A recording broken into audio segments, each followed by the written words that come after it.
einen tiefen Schlaf. Ein Schnarchen.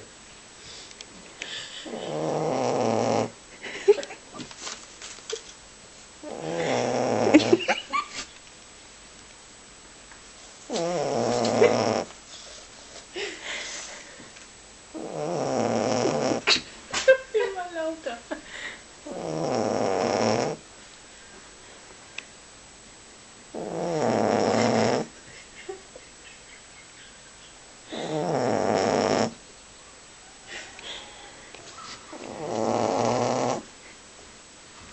Stell dir mal vor, da würden alle